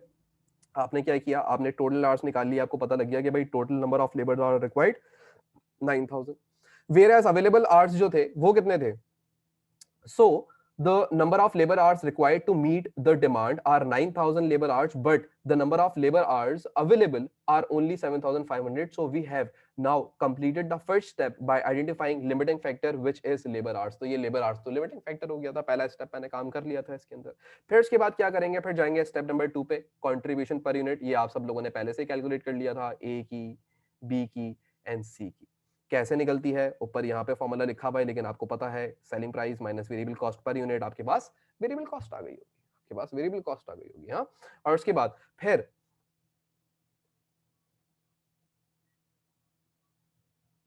ये हम लोगों ने स्टेप नंबर 2 कंप्लीट कर लिया, ये बात यहाँ पे लिखी हुई थी। अच्छा जी, स्टेप नंबर 3 पे आ जाइए। तो स्टेप नंबर 3 क्या है?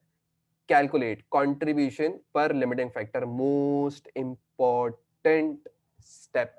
यहाँ पे गलती के चांसेस नहीं है, यहाँ पे गलती की गुंजाइश नहीं है। तो ये किस तरीके से निकालेंगे? कंट्रीब्यूशन पर लिमिटिंग फैक्टर किस तरीके से निकाला जाएगा? Contribution per unit divide by limiting factor per unit. अब ये limiting factor, sir limiting factor क्या होता है? ये तो सवाल में आपने आइडेंटिफाई करना था खुद ही। ये तो आप खुद ही आइडेंटिफाई करोगे, मेरे साथ 3-4 सवाल और करोगे तो आप ये खुद आइडेंटिफाई, मतलब इसमें कोई इतना मुश्किल नहीं होता, इसमें कोई आपको इतना नहीं घुमाएगा। तो ये आपने आइडेंटिफाई कर लिया और आपने क्या किया, फिर उसको डिवाइड करना शुरू किया। लिमिटिंग फैक्टर को डिवाइड, ये contribution per unit divide by limiting factor, contribution per unit divide by limiting factor per unit. तो ये लिमिटिंग फैक्टर्स है, सही है। ये 5 क्या है, कंट्रीब्यूशन पर यूनिट। ये क्या है, लेबर आर पर यूनिट। ये क्या है, लेबर आर पर यूनिट। ये क्या है, labour hour per unit, right. ये लेबर आर्स हैं, लेबर आर्स हैं, लेबर आर है। और हमारी जो लिमिटिंग फैक्टर था वो भी लेबर आर था, राइट। तो हम लोगों ने ये काम करा, तो इससे हमारे पास आंसर आ गया 1.25, 1.67 एंड 2। मैंने ये देखा जो सबसे ज्यादा बेनिफिशियल है उसको सबसे पहले बनाओ, तो मैंने रैंकिंग करी स्टेप नंबर 4 के अंदर आके। स्टेप नंबर 4 के अंदर जब मैंने रैंकिंग करना स्टार्ट करी, तो प्रोडक्ट सी सबसे पहले बनाना है, प्रोडक्ट बी उसके बाद बनाना है, प्रोडक्ट ए सबसे आखिर में बनाना है। और उसके बाद फिर now we have rank the product in which the highest contribution per limiting factor in descending order. ये बस ऐसे लिखा हुआ है आपको समझाने के लिए, लेकिन आपने इसको देख लिया कि भाई सी पहले बनेगा, फिर बी बनेगा और फिर ए बनेगा लॉजिकली। फिर उसके बाद आप फिफ्थ स्टेप पे आए। Fifth step is optimal plan. In step 4, we rank the product with highest contribution per limiting factor, which means it will be more beneficial for business to produce product C first, followed by product B, and the remaining hours can be used to produce product A, which have the lowest contribution per limiting factor. Yes, तो अब हम लोग क्या कर रहे हैं, optimal plan बना रहे हैं। ऑप्टिमल प्लान में हमने देखा पहले सी बना दो, टोटल आवर्स हमारे पास कितने अवेलेबल थे, मैंने आप लोगों को थोड़ा सा और बेहतर वे के अंदर इस चीज को बता दिया था। हमारे पास जो टोटल आवर्स थे वो अवेलेबल कितने थे, लिख लिया करो, वो ज्यादा आसानी हो जाएगी। Available hours 7500। इस 7500 में से 2000 घंटे सी के ले लेगा, बी जो है वो 3000 घंटे ले लेगा, और बाकी के जो 2500 घंटे बचेंगे, ये जो बाकी के 2500 घंटे बचेंगे, ये 2500 घंटे में मैं बाकी रिमेनिंग यूनिट्स बनाऊंगा। ए के वो 625 थे। और फिर उसके बाद आपने क्या करना है, so now we know that best combination of product that will generate the maximum profit of Nahil Abrar Limited is 10,000 unit of 1,000 unit of C, 1,000 unit of B and 625 unit of product A। तो उसी के हिसाब से हमने क्या करा, हमने calculation कर ली, राइट। ये हम लोगों ने क्या किया, सबकी कंट्रीब्यूशन निकाली, फिर टोटल कंट्रीब्यूशन निकाली और उसको फिक्स कॉस्ट में से माइनस कर दिया और प्रॉफिट आ गया। अब ये तो वर्किंग ऐसे कर लें ऐसे कर लें, ये आपकी मर्जी है। मैंने पीछे थोड़ी सी डिफरेंट वे में कैलकुलेशंस करी हुई आपके सामने, यहाँ थोड़े से डिफरेंट वे में, तो उसके अंदर कोई खास फर्क नहीं होता। But the concept is very important, कि कॉन्सेप्ट आपको समझ आना चाहिए। क्या आपको ये जो बातें अभी मैंने करी, क्या ये बातें आपको अच्छे से समझ आई हैं, बताइए। ठीक है, चलो भाई, अल्लाह हाफिज।